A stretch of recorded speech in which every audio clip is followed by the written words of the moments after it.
All right. So, how long have you been a dungeon master again? I've been a dungeon master for about 4 years now. Okay, and I've been doing I've it for been three. through about 3 campaigns. Three campaigns. I feel like I've done seven. Let's see. I did Outland, and Outland started. Let me. That was the first one. 3 years ago. Uh, February 2021. So yeah, 3 years ago. Then I did Okay. Curse of Strahd, and that was about at the same time. So that's two. Then I did Horizon. And then I did Outland Season 2. So I don't know if that still counts or if that still counts as the first one. Group Therapy, Piece of the Action, Those That Wander, um, Cyberpunk, and then Monster of the Week. So, yeah, five. Wait. Yeah. Like, five to seven-ish. I don't know if some of you could count them. So,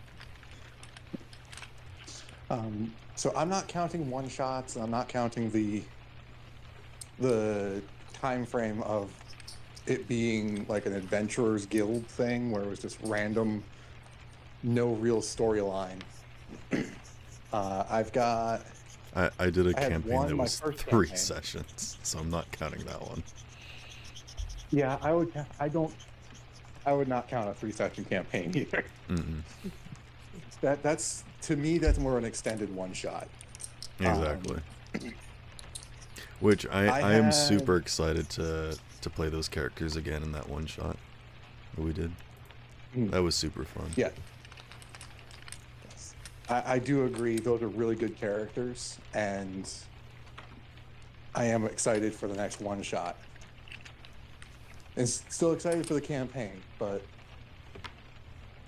now it's oftentimes one shots end up being more filler episodes. But Mm-hmm. I think this is a good group that we've got. So Yeah. um, Um. Sorry, what were you gonna say? uh, the basic rundown of the campaigns that I've run. I had a Origins of Magic. I had sort of a sort of started off being Adventure Guild, then it went into being Pirates. I had Rescue the Village, and then I had a campaign that was sort of a lich was trying to conquer the world. So actually, 4 full campaigns that I've been through, that I've been DM for, and I'm in the fifth, obviously, with the 1540s Eldorado style campaign. Question: How many sessions roughly is like a full campaign for you? For me, a campaign must have a minimum of 8 sessions. Okay. I would probably say that somewhere between like a fully fleshed out, maybe explored, finished would maybe be like 30 to 50 is usually what I think of like a campaign. Oh, that's usually about the length I find. It takes usually somewhere around about half a year to a year. But for the absolute bare bones minimum of what I would consider a campaign, I would say 8 sessions. Yeah. That's why I Um, looped Outland, just all the multiple different seasons of it as the same thing, because I had to reboot Outland with a new group of people. So the first group was 18 sessions and the second was 40. So, you know, okay. I grouped those together, even though they were with different people, different kinds of games, different levels of experience, obviously. But that was my I first understand campaign. that one. That was my baby. And then I did Curse of Strahd at the same time, and that one was 80. So, but Yeah, that one also changed players. So, that it did. And changing players is something that happens Hmm. until you have groups that you found that are really specific and Yeah. really like a good, consistent group.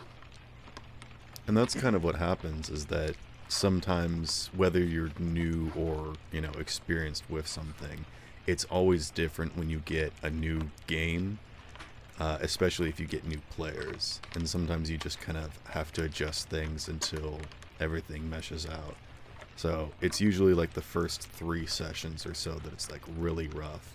And maybe about the fifth one, you kind of, everyone knows each other, knows how people are going to play, and then it kind of starts, fitting together and figuring out how things are going to run down, how it's going to work, and, it just gets better from there. Oh yeah. Everyone looks at the Vox Machina group as like their case example for a good D&D group, but Those then they people come have to been expect friends for that. 20 years. Exactly. They've been friends for 20 years. They've been playing for together for at least 10 by the time you even see them on screen for the first time. So they they already built all those bonds, already developed into that perfectly blended team. Hmm. So you're going to have issues that they had early on that they just didn't really get to show you. Oh, yeah. I mean, a lot of it is like, especially when you come up with a new character, you're like, how do I play them? What's the voice that I want to give them? Just to, and I will say, it is very good to try and find a voice for a character, even if you can't do voices, just something to like differentiate between you talking as a player versus your character talking. But also, like, allowing yourself to put yourself in character can really help. But also, when you think about how difficult that is for you as a player, think about how difficult it is for the dungeon master to do that 50 times a session. You know? Or 16 times in like 5 minutes because Mm-hmm. you have like 16 different characters and to remember which one is which. That's why I'll usually break it down to be like, rather than role playing out this whole scene, I will just convey to them. So this NPC gives you this information and tells you this has happened. You know, I'll just say it in a single sentence. Which, it's fun to roleplay stuff out, but sometimes it's better, or just in general, to make sure that the confusion of like important information is not misconstrued. Yeah, and the balance of how much information to give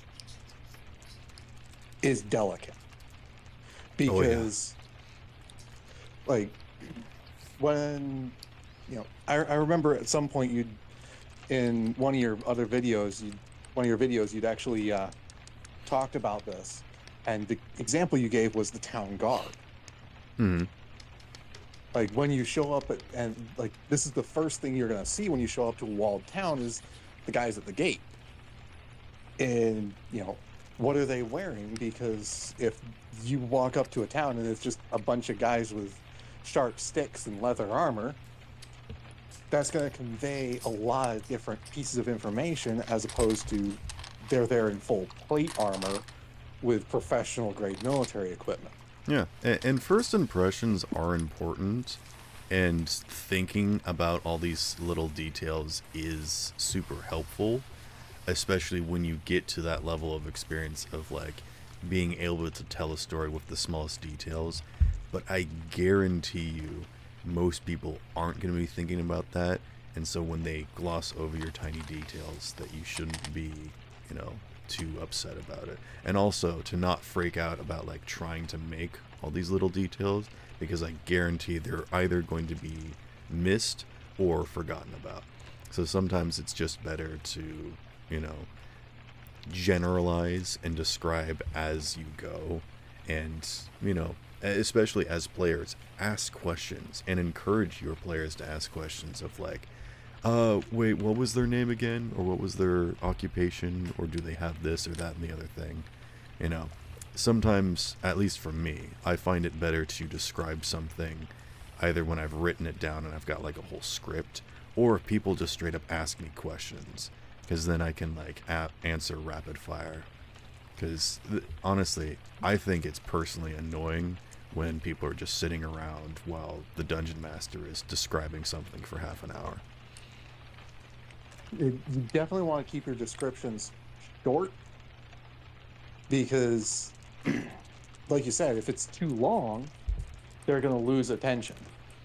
Well, that's a So big problem that I had in the Curse of Strahd campaign, is that people didn't want to talk, so I just had to continue describing something, because I hated having like empty air, so I kept trying to prompt people, be like, you know, this is that, and this person walks up to you and they ask you a question, and then nobody says anything for like 2 solid minutes, and then I have to like either continue or prompt something. But sometimes it people don't want to talk over each other, so usually people don't talk at all. that's one of the biggest issues that I found with uh, doing tabletop gaming over Discord or any other uh, online resource is there's this innate desire for us to not have a jumble in that. Whereas if you're in person, it's easier to tell when someone's ready to talk and when someone's just they're just filling space. Mm, So I would disagree a little bit, because I feel like these people that I met online, even if I met them in real life, would probably not be that much different. there is that as well. Yeah. Also, coming from a person that suffered with just socializing their entire life, I cannot tell when someone is about to talk. Like, legitimately. So, I don't think the Okay. physicality of it would assist me in any way. And that is the joy of the world in general, but of these systems in particular. They're diverse in what they can be used with. So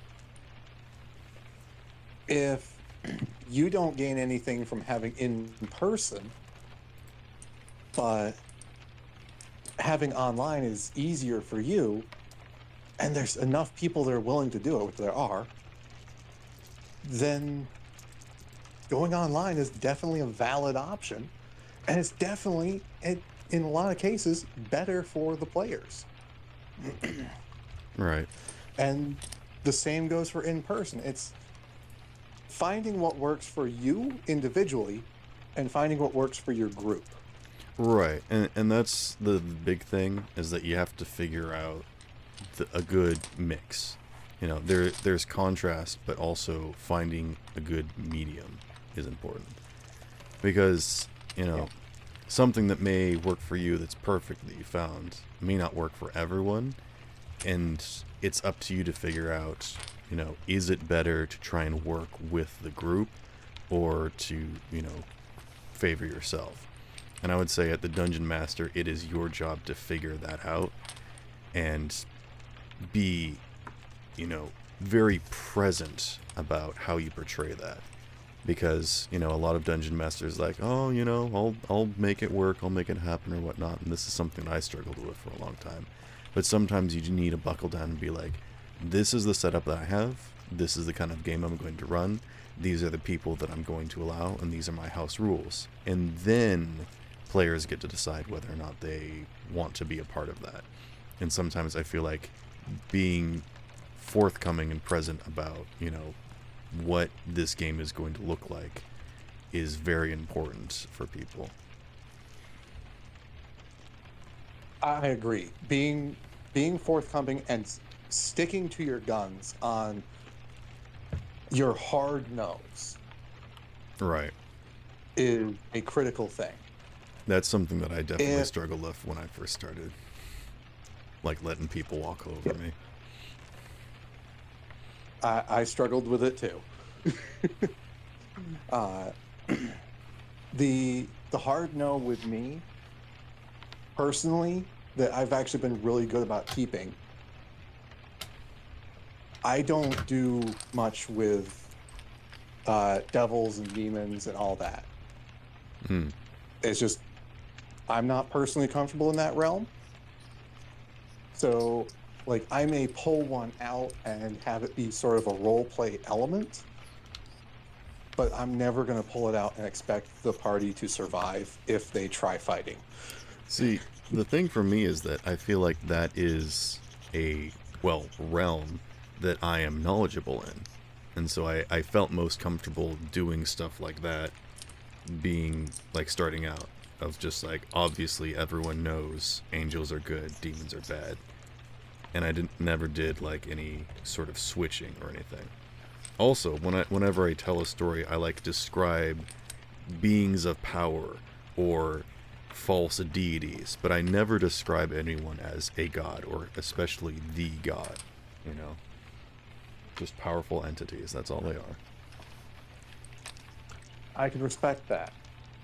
Um, I, you know, I tend to use the concept of the pantheon, where it's like there's just Mm-hmm. a massive number, and I actually purposefully ignore the the standard pantheon that is written.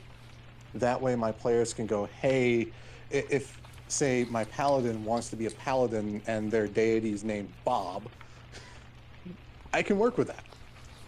Oh yeah, like letting players come up with something is especially good for both parties because then you don't have to make a bunch of options for them to not choose, and they get to make up something that they want and you get to implement it, and it's cool, and you have less work to do and they get to do the thing that they want, and I just think that's better all around. I mean, it is important to like make and establish a world and characters so that people know what they're getting into and what they should make their character based off of, because it can be incredibly difficult to be like, well, I don't even know what character to make because I don't know what the world is, I don't know what it's allowed. And a lot of people immediately come in and be like, can I have guns? You know? And so you, That is yeah. that is a surprisingly common question. I I My first campaign was Origins of Magic, and I described it as being the end of the Stone Age, beginning of the Bronze Age. mm, And I literally had one of my players ask if they were able to have their character have firearms. It's like, no, this is way no, no, before no. that They point. wanted they wanted to be able to use fire magic on their arms. Yeah.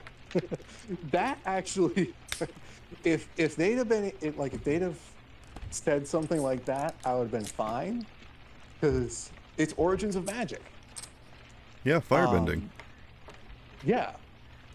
So And I will say that that is the other fun thing that you can do as the dungeon master. Rather than just saying no, what you can say is, well, here's something that you could do instead. Because there are going to be exactly. players that are like, this is a thing that no other dungeon master has let me do. I've really wanted to make a character like this. Can I please do it in your campaign? And you kind of have to be solid about your rules, but also you can be like, you know, this world isn't even created yet. The sessions haven't started. Nothing exists yet. You can get to decide what this campaign is going to be. So, maybe you do implement guns last minute or something. But, when someone says, hey, I want to be a dragon and I can breathe dragons and I summon dragons on my butt and I can turn into a dragon and turn other people into dragons. Is that a cool character that I made? Can I use that in my game? And I'm like, let me put it to you this way. That would be incredibly overpowered and would ruin the combat. But what would your character be doing outside of combat? And if they say, well, I just let the other party succeed at those and I'll just kill everything for them, then I need to explain to them that rather than saying that their character is bad or overpowered or broken or I can't deal with it, because I am the creator of this universe. I get to decide what is powerful and what is strong. It's up to me to be like, this is why your character wouldn't necessarily fit good in this situation, this scenario, or I would let them know that this campaign is mostly about combat or mystery solving or role play or things, and you need to describe why things do or don't work rather than just saying no. And then implementing options, or saying like, rather than being able to turn other people into dragons, what you're actually doing is like implanting them with a virus or something, and then like you summoning dragons is they're actually not dragons, they're wormlings, and that's a common problem that's happening, and so you're part of this problem that is a significant plot of the campaign.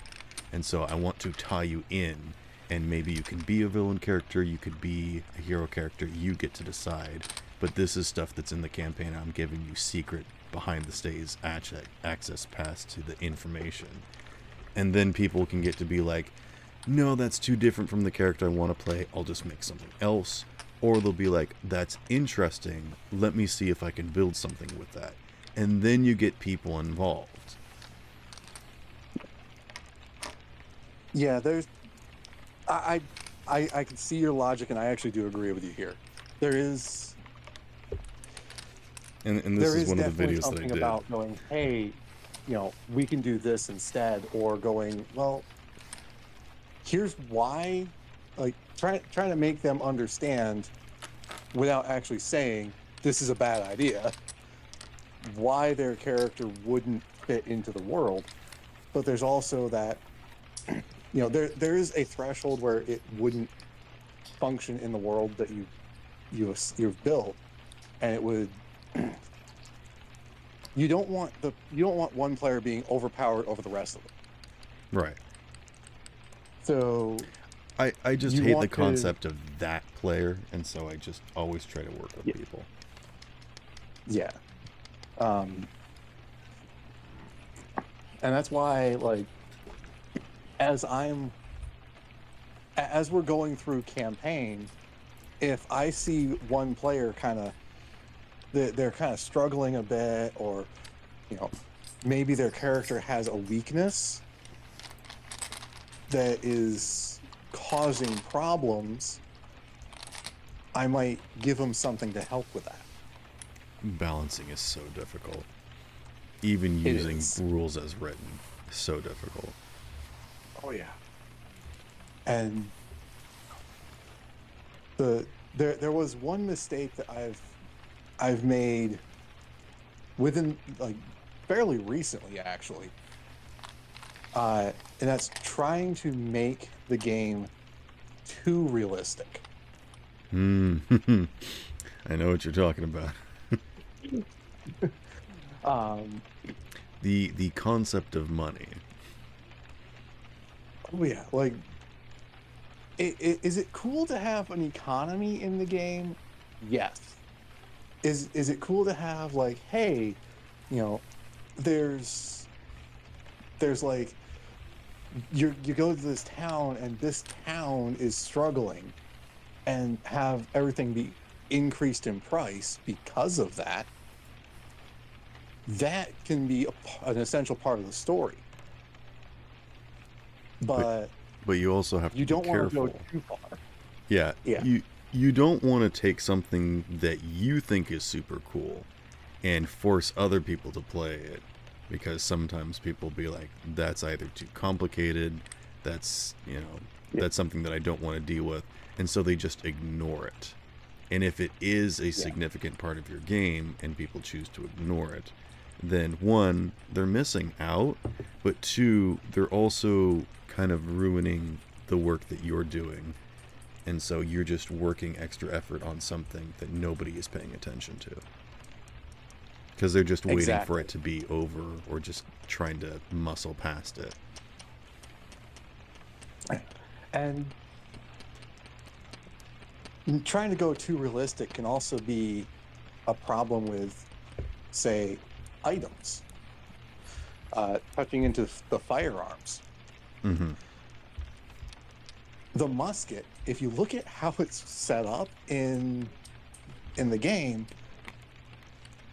there is no way you are loading and firing a musket in 6 seconds and hitting a target and being able to do that multiple times. Well, the whole point of a bow system is to have range. And so the crossbow, the reason why it's better is because it uses a loading system, so you have to take a turn.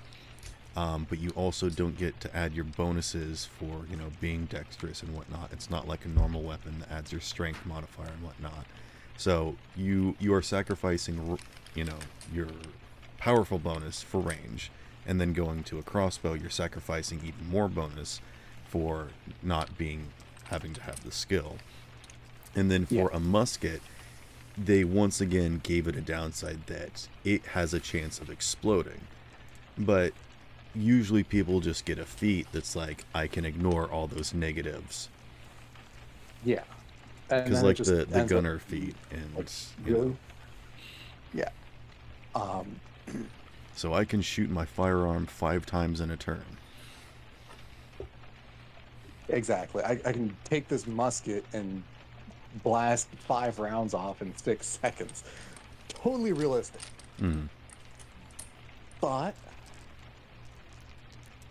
you flip that coin and you actually try to make that musket realistic. And I've tried this. You would have one shot every like 4 turns. But it's a one-hit kill. One shot, yeah, that one shot would be able to drop just about anything. Because I think it came out to like 4d6 damage or 4d8 damage. It was nuts. Right.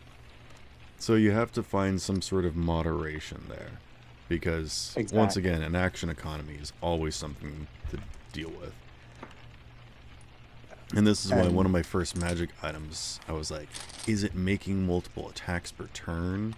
Is it making, is it all against one person? Can I roll against different things? And I was looking at things such as Magic Missile, which is technically separate attacks, but they always hit. And that's why it gets around that sort of thing. And basically what I broke it down to is like, rather than making a machine gun that does like 8 different attacks that deal 1 point of damage or something, what it should be is that it's just doing this amount of damage against, this person or whatever. And then you don't worry about like, oh, even though it's firing 20 times, it's doing all this math. It's just like, it's like firing an acid splash or, a solar beam, it's, or scorching ray, it's just doing generally this against this, you kind of have to break it down. So like the special effect, like what it looks like can be anything, but what it does is it does like 2d8 against one person, Yeah. And I would honestly say don't even try making your own special items for like the first 6 months. Oh, I homebrewed everything in my first campaign. Oh. Yeah, I had a few homebrews in my first campaign, and one of them I called the Staff of Random. Mm-hmm. And basically, when you made a spell attack, you rolled a separate d20 and compared it on a chart. What the heck? And where is this going? It could either go completely down and like explode in your face and just destroy the whole party. Like, is this a pie chart Venn diagram? What is happening? Exactly. It was so complex because it was multiple rolls and you're literally looking at 20 different possibilities. But it ended up like it didn't. The high end of it was it multiplied the power of the spell by 8. Goodness gracious. I Also, actually ended up with me almost with saying a like I PPK homebrewed a because bunch of of it. stuff my first time, that is not encouragement to like homebrew stuff on your first time. That was me saying Yeah, that no. like I didn't know any better. Yeah, it's not it's not good. It m- my first item that I developed that was actually like a serious thing and not just like a joke thing was this staff, and I almost ended up with a total party kill because of it, Mm. because they cast fireball in a small space and it ended up completely engulfing that small space with 8 times the power. So, Well, I just oh, love, magic items that are not meant for combat. Things that are mundane or like have some usefulness or utility, like a bag of holding. And I make this bag of holding that got lost in, a snowy mountain, so now it's a bag of colding, so it keeps your food cold if you put it in there. But if you want to retrieve something, you have to make a deck save, otherwise your hand will freeze and you'll take some cold damage. That's the kind of thing that I like to do. Or a bag of drowning, it's got a bunch of water in there. Or, or there's an ever smoking bottle, and there's an ever gassing bottle, and there's an ever drowning bottle. It's a bottle full of yeah, different things.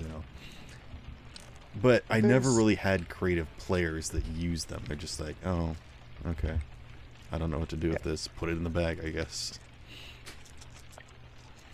Honestly, my favorite homebrew magic item is the omelet amulet. Oh yeah, that was just a random thing I came up with. And it's like, if you look at the grand scheme of things, it has potential to completely change the world. Right, because they could just make endless food every single day. And like, eventually, if it's used enough, you're just going to end up with so many of them Hmm. that literally everybody would have one. Right. But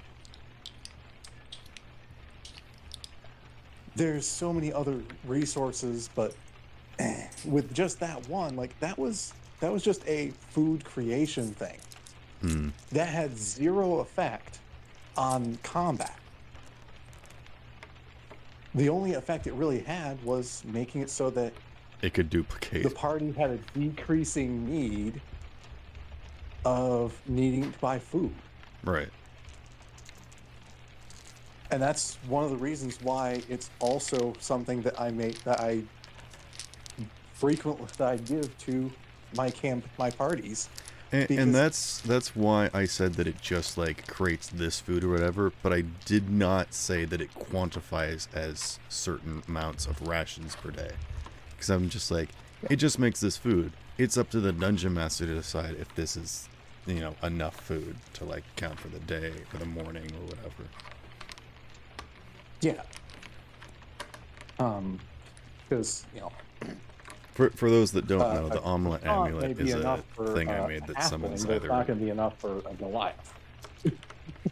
yeah, it either summons a But sunny side egg, an omelet, or a croissant, depending upon what shape the moon is in.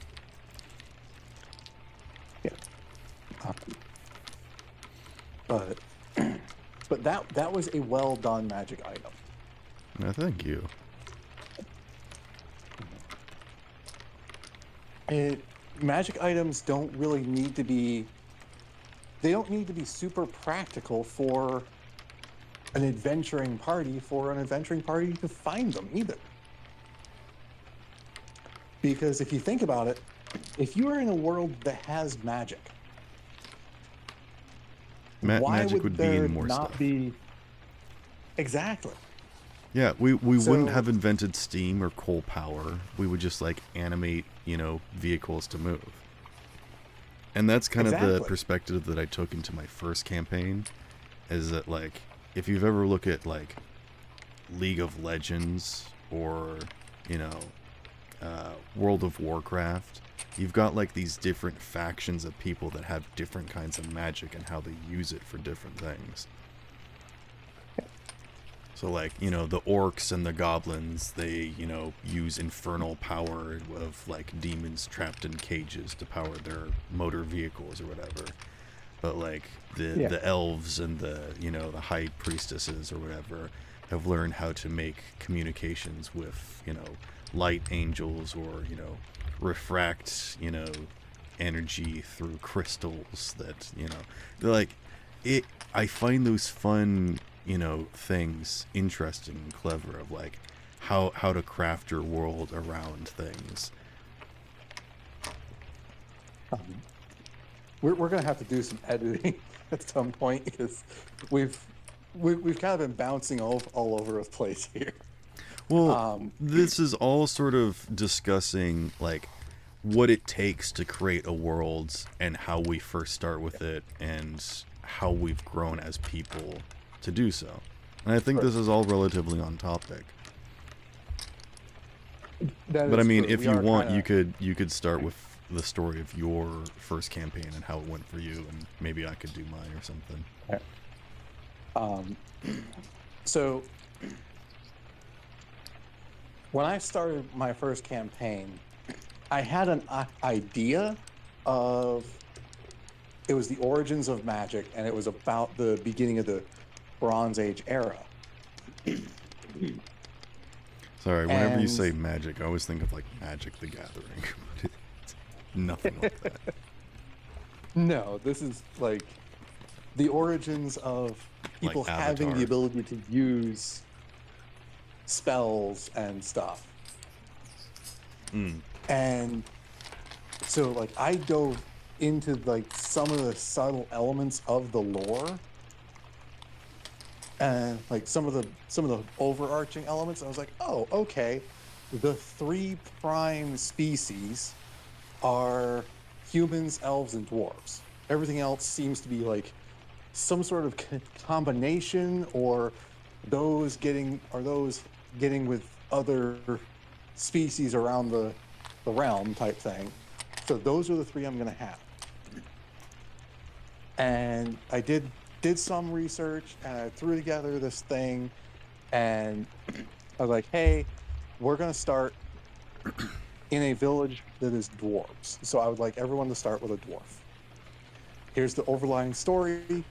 Um, and I personally don't mind players bringing in things from older systems with Dungeons and Dragons. Oh. So I had a 5e game, a 5th edition game, and one of my players, the one who started off asking, "Can I have a firearm?" uh, ultimately, he chose to do a 3.5 edition class. And I looked it over. At the time, it didn't seem too broken, but you know, Yeah, they what do ended you up know at the no experience that you have?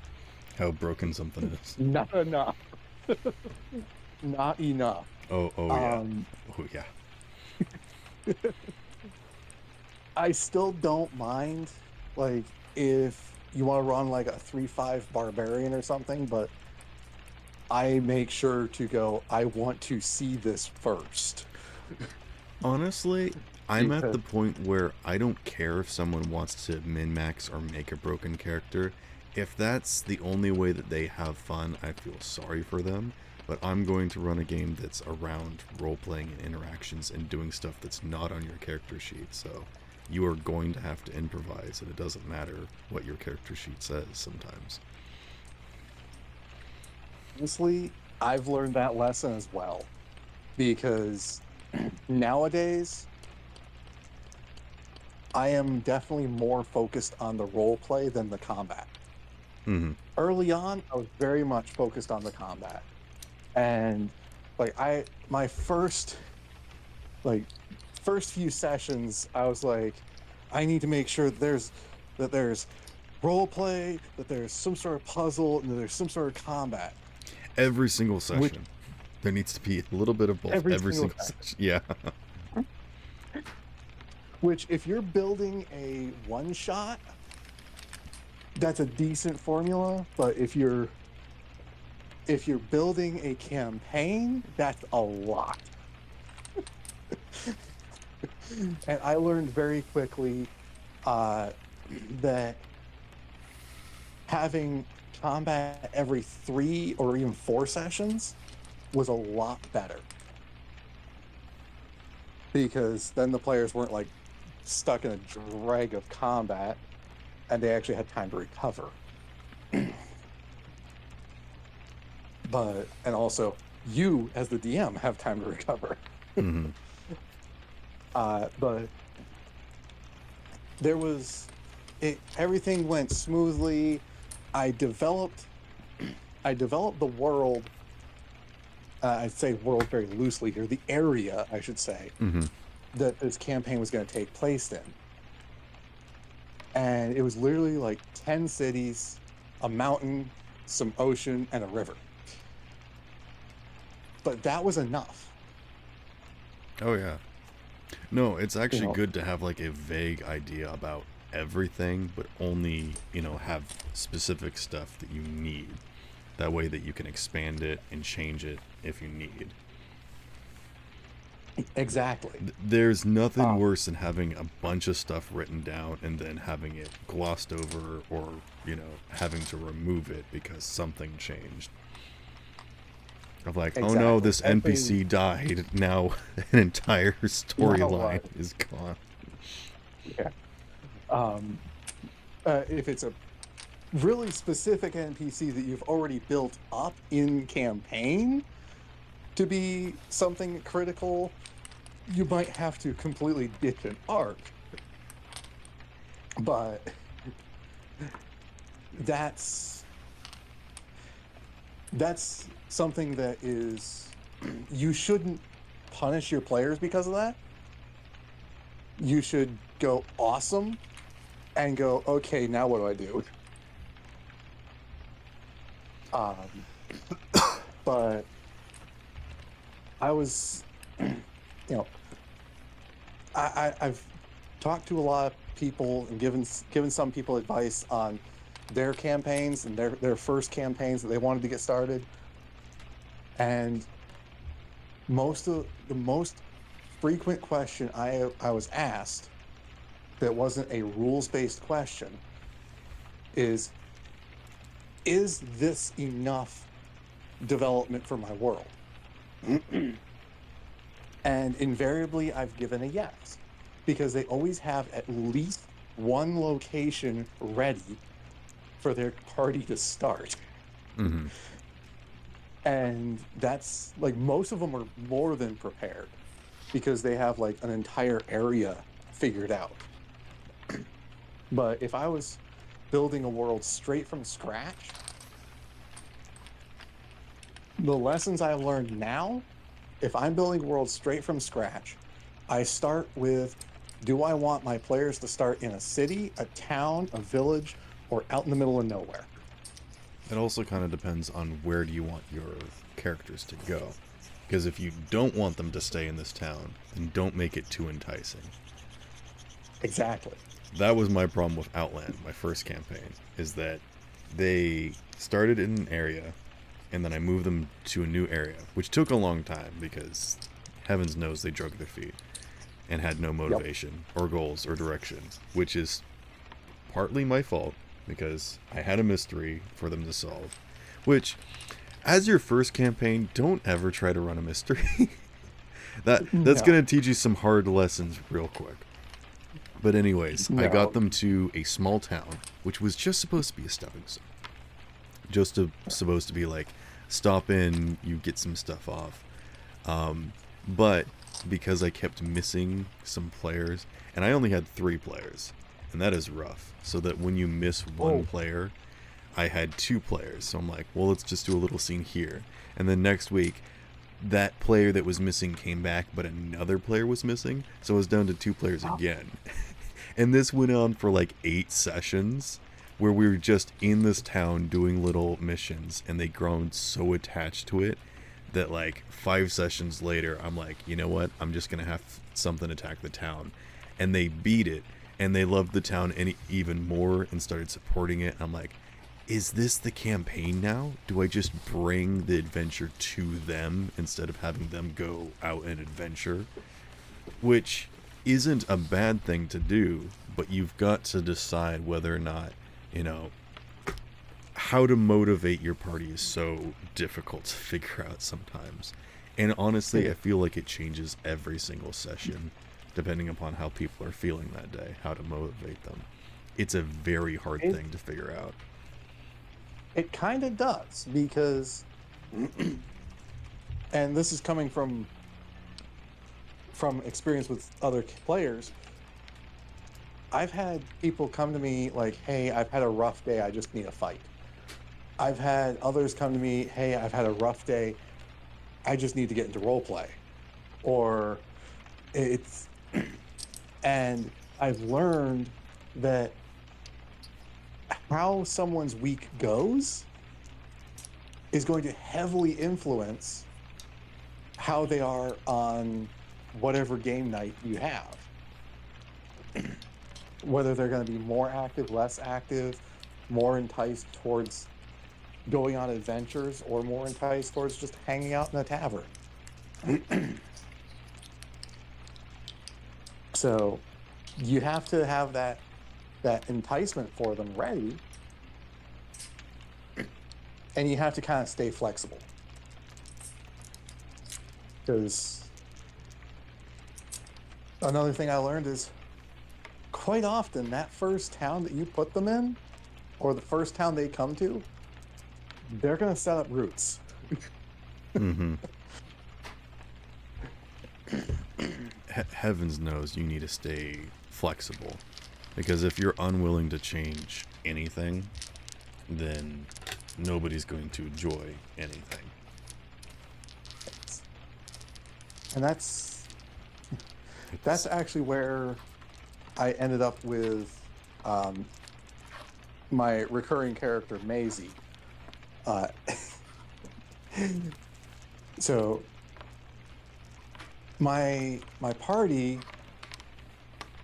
in my first campaign, at one point they were supposed to go to this, like, well, I don't want to say they were supposed to, but the plan was for them to go to this island and actually talk to the beings that would become the first in the pantheon. Oh, that's interesting. But they ended up going the other direction. Oh, of course. Which is a very common occurrence. So how did you fix it? So Let me guess. Actually, let me guess. Did you... It's either you gave them motivation to turn around and go back the way you wanted, or you moved where they were going to is where the plot that you had planned for.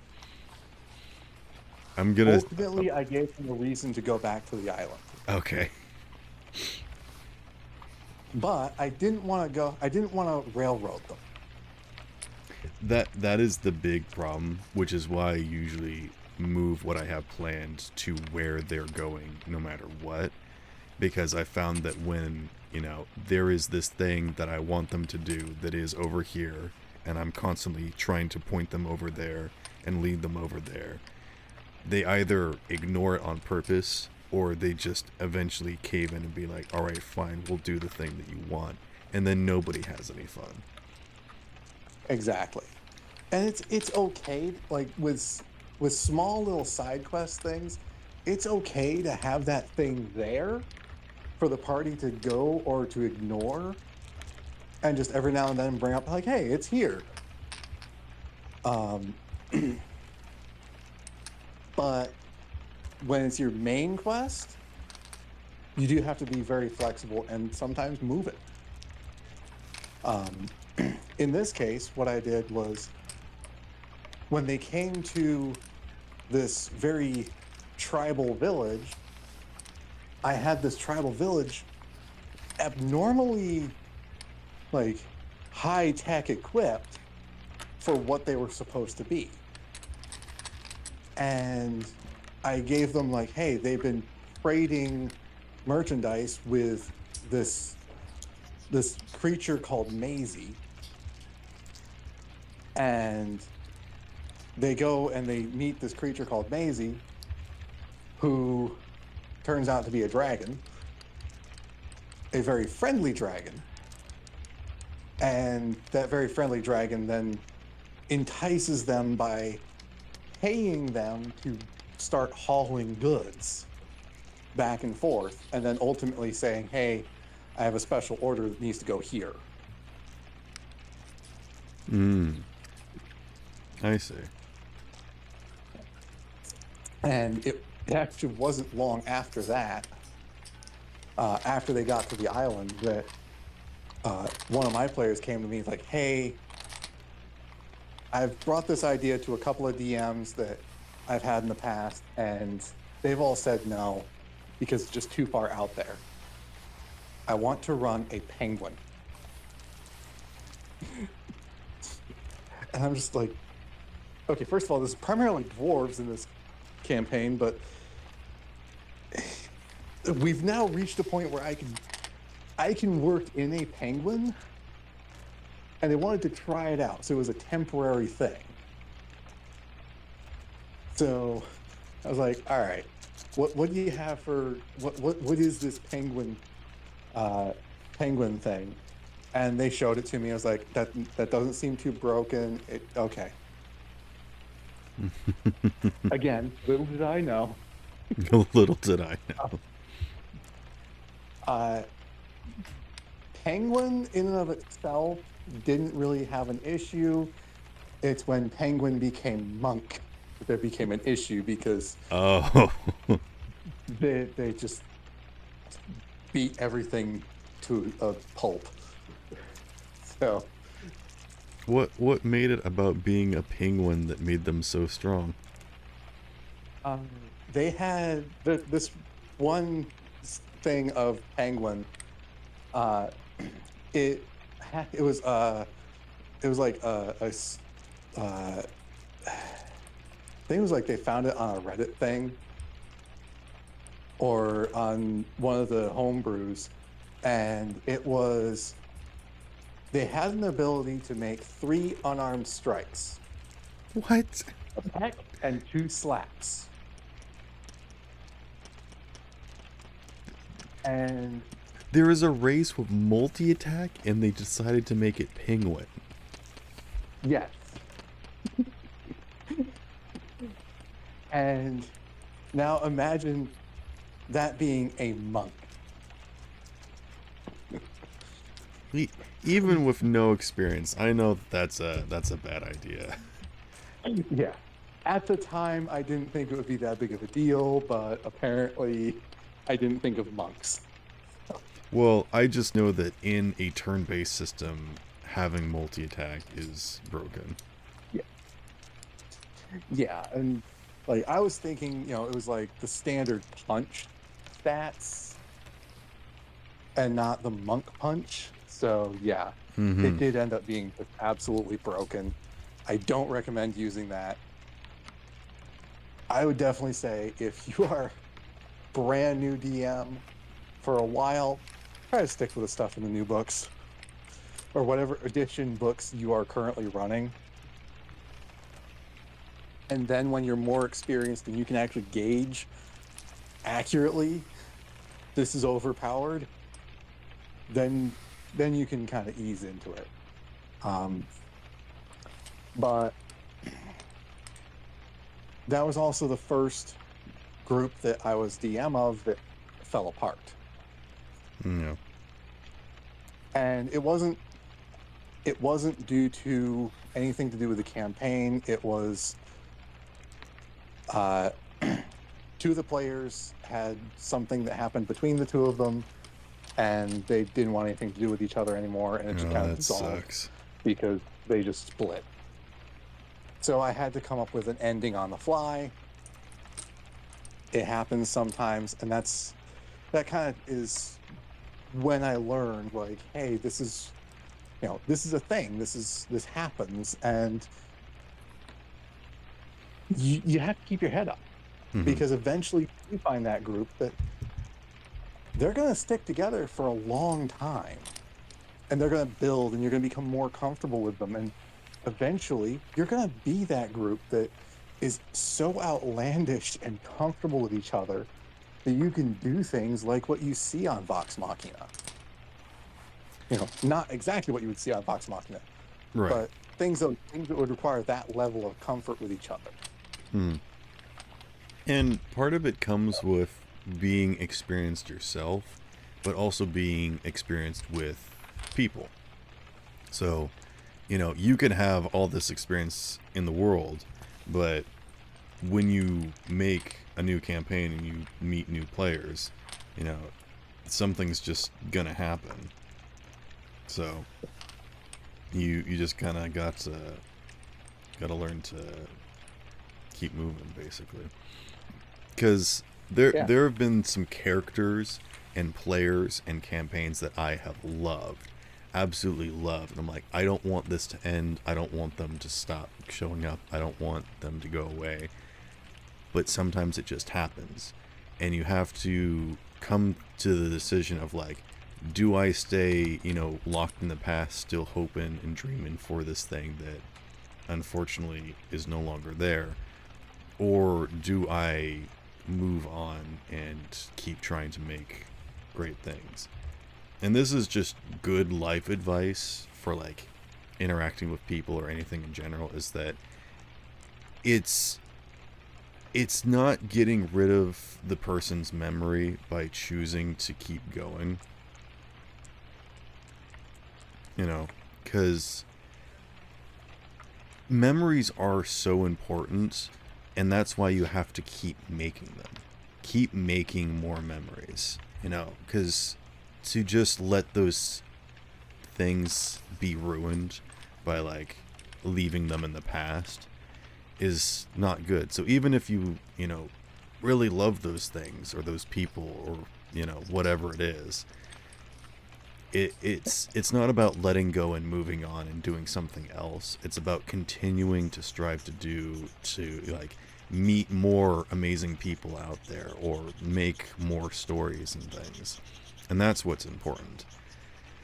Unfortunately, sometimes that means that, when a group isn't working, you just have to shut it down.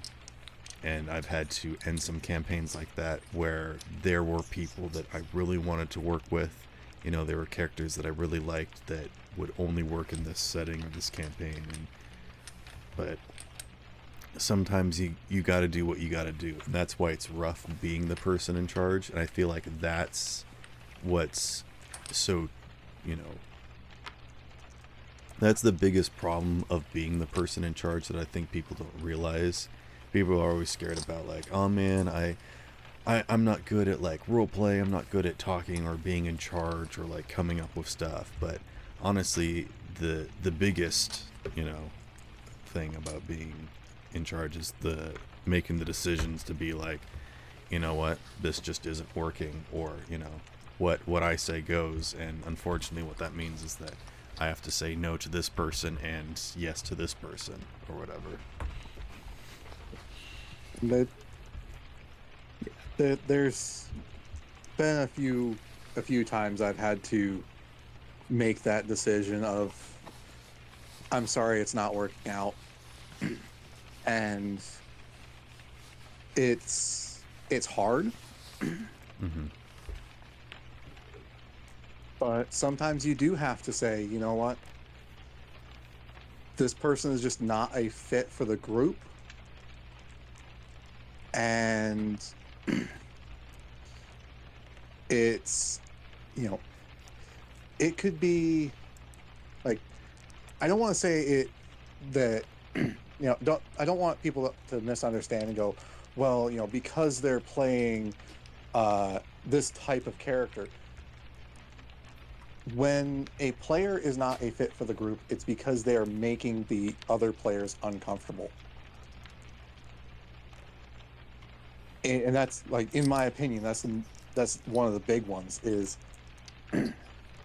that's the reason I've actually had to get rid of players in the past. Is they've, I've had players snap at other players, and that's a no. I understand, like, this is, you can have a rough week, you can, but this is a game. At the end of the day, it's a game. It's supposed to be fun. Mm-hmm. So if you have a player that's making other players uncomfortable with their behavior, you need to address that. Yeah.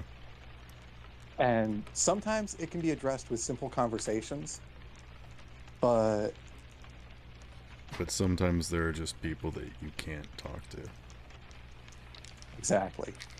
And there are certain things that a player can do that can just completely demolish a group. Mm-hmm.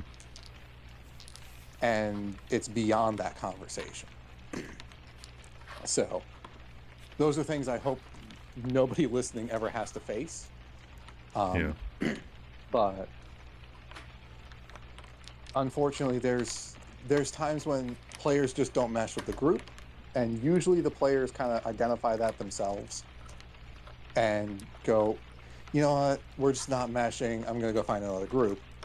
But there's times when the players persist, and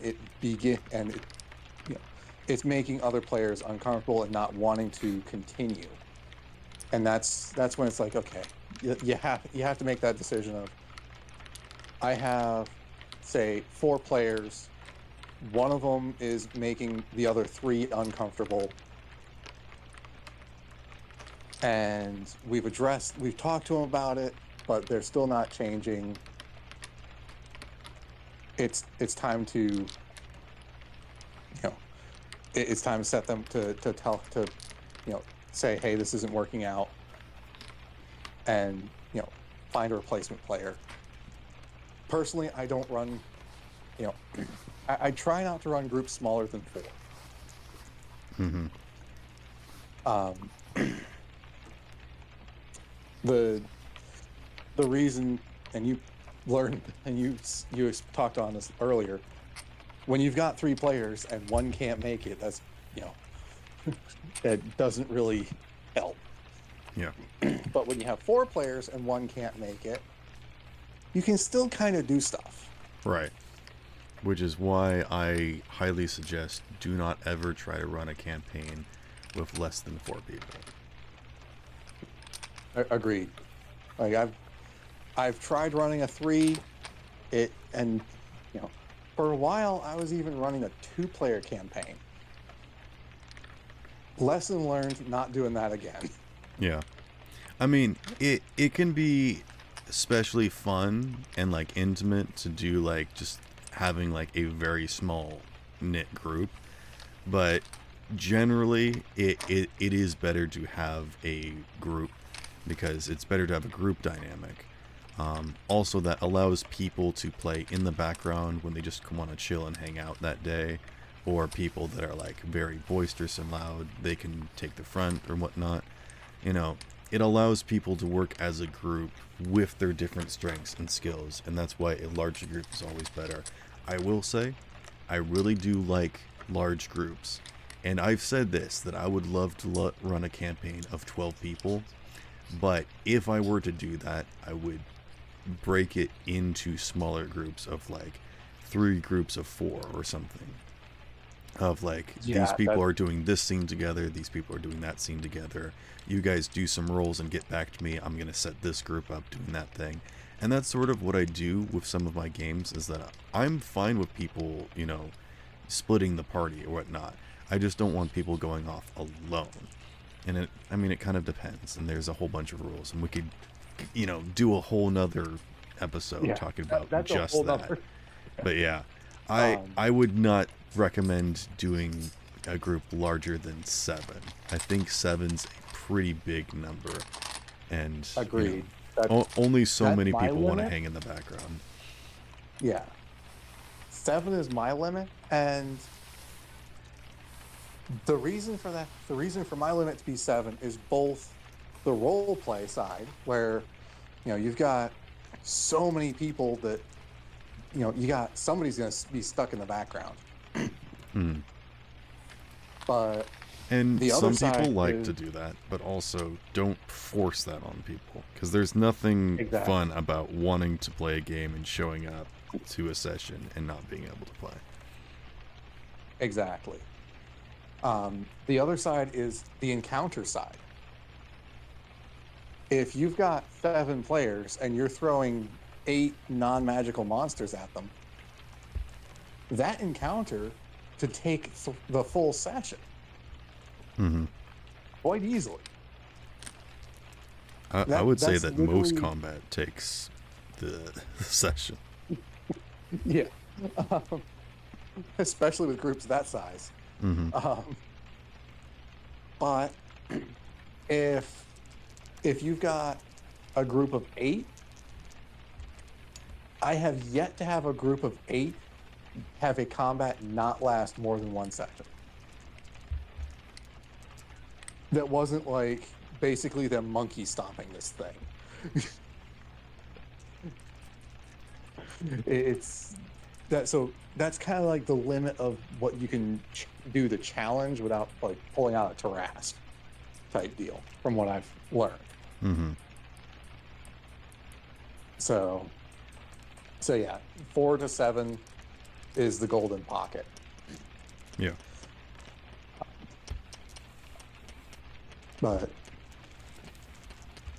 yeah, building a world, just basic general stats of the area. You don't need to go into too super detail.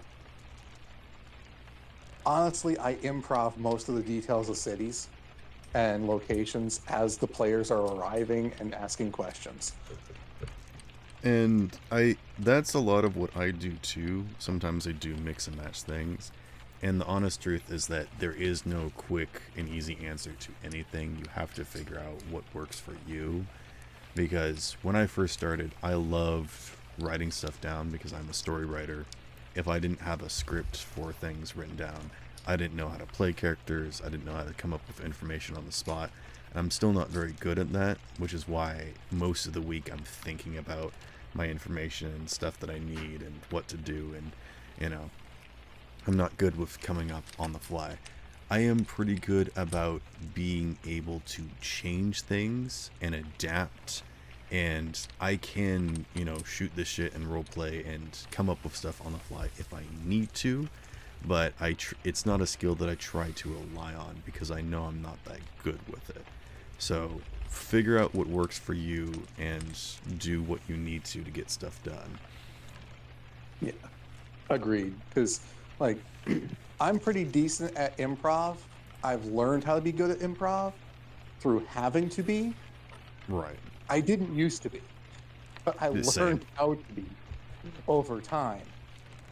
And even today, like even currently, I still spend several hours through the week kind of going, okay, let's see. Here's an idea. Here's an element of this.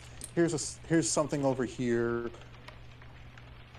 I'm still developing stuff throughout the week for one night a week for the one night session. Yeah. And that's fine. But, like, if you've got a skill, absolutely use it, but you don't have to go all into one skill. Sometimes having a bunch of little skills will help hide, like, the little details of, maybe you're good at just coming up with a voice, and then you just act out that character, and you don't even know what this character is yet, but you just start talking as them, and then you figure it out. And they start loving the character, and they don't care where they come from or what they're talking about or what their backstory is. They're just talking to the character currently. And then once the session's over, then you get to make up some information or whatever. I've actually developed a character that way.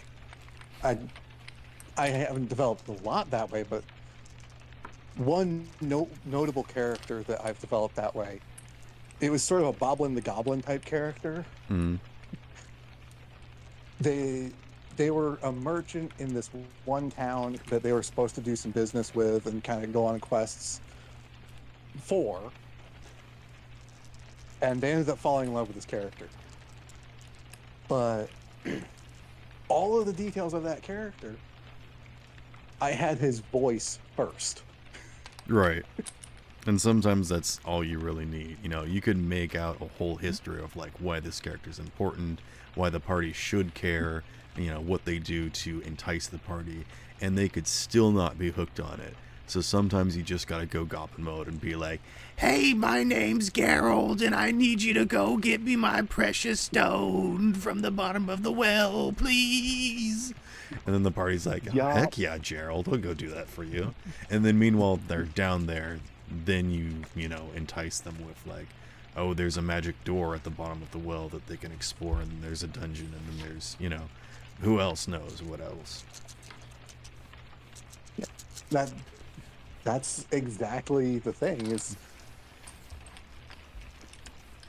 on the fly improv is great, and you don't always have to have the quest start with, oh, post in the Adventurers Guild, or uh, a known character. It can be literally they find a note, or they come across something as they're helping somebody with some mundane task. And you can have, you know, a bunch of stuff written down. You could get advice from your favorite social media or whatever. You know, you could have all these little things, but when all else fails, just leave things to chance. You know, you don't have to improv something on the spot. Literally let the dice, you know, decide for you sometimes, of just like, you know, if someone rolls a 1, what happens? Do they trip and fall on their face and still accidentally kill the person, you know, or does it do something new and interesting? And maybe that leads into something that's cool and better for, you know, the players in the story than what you had planned. And sometimes that's great, and you should just roll with it. And basically that's the best ability that you could get for becoming a dungeon master, is just letting things be whatever they turn out to be and just rolling with it. Just keep going, keep moving. Don't stop. Don't try to be like, "Well, no, actually this is supposed to happen," or I want you to do this instead, you know. It's yes and, not no but. And that's just kind of the Yeah. main rule that you need to know when being as a player or a dungeon master. Oh my goodness, I could I could talk a whole session about players that are being like no but, you know, like, my character already has a backstory, they're supposed to do this in the future, and they did this in their past, and I'm like, this is a story we're supposed to be making together, you know. It just I completely ruins the fun for everyone and them, because they're not having fun, not doing the thing that they had, you know, an entitled opinion about. and you should talk to your players Mm-hmm. about what they want from their characters,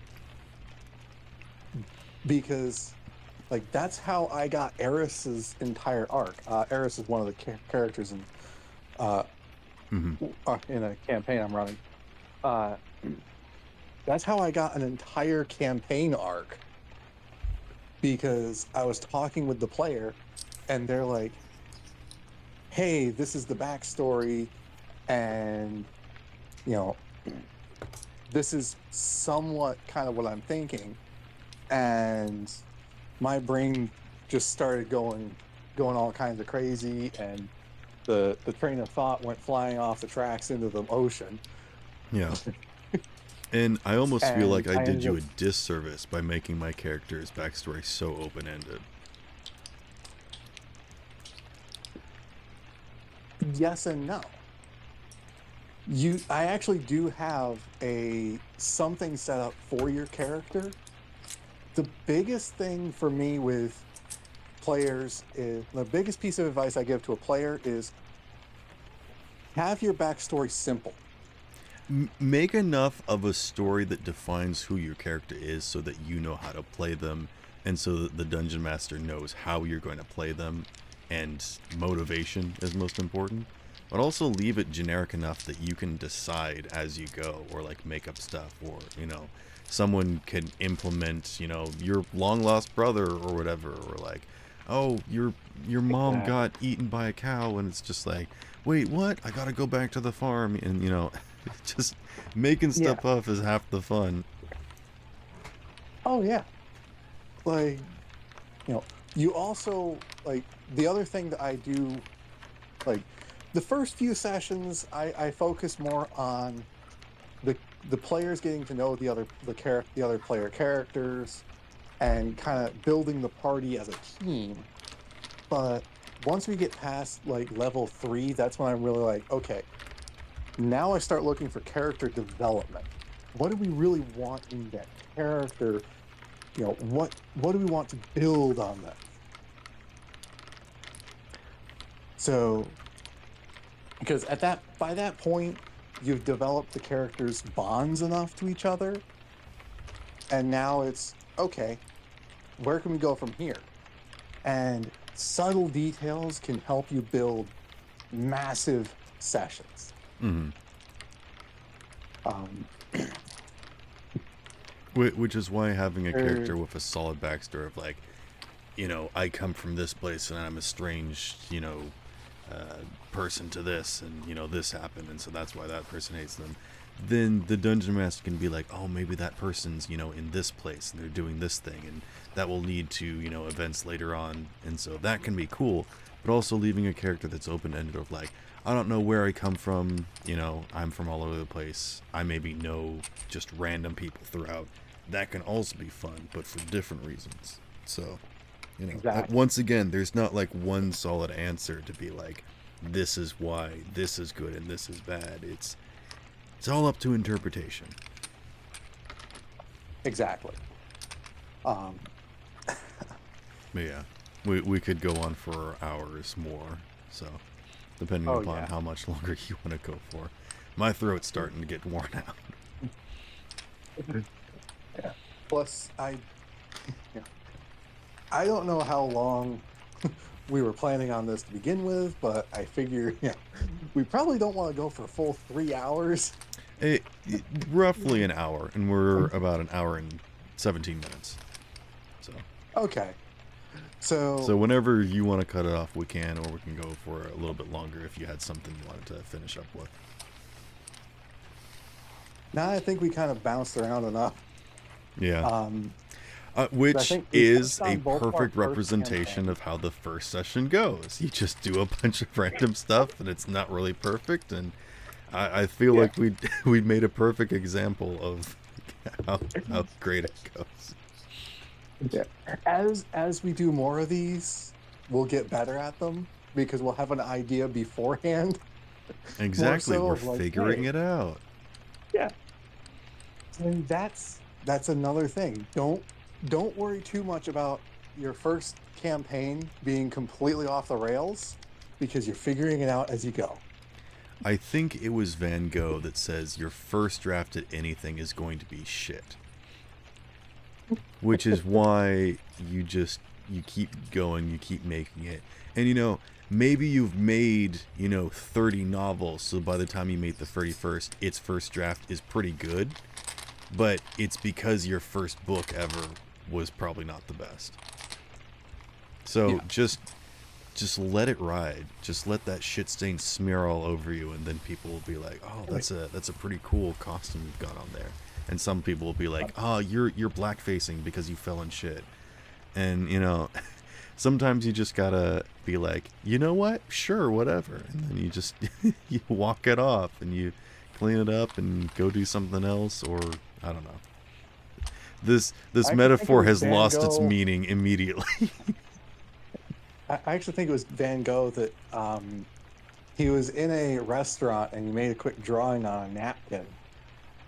And it was just a quick doodle, like took him like 2 minutes. Mm-hmm.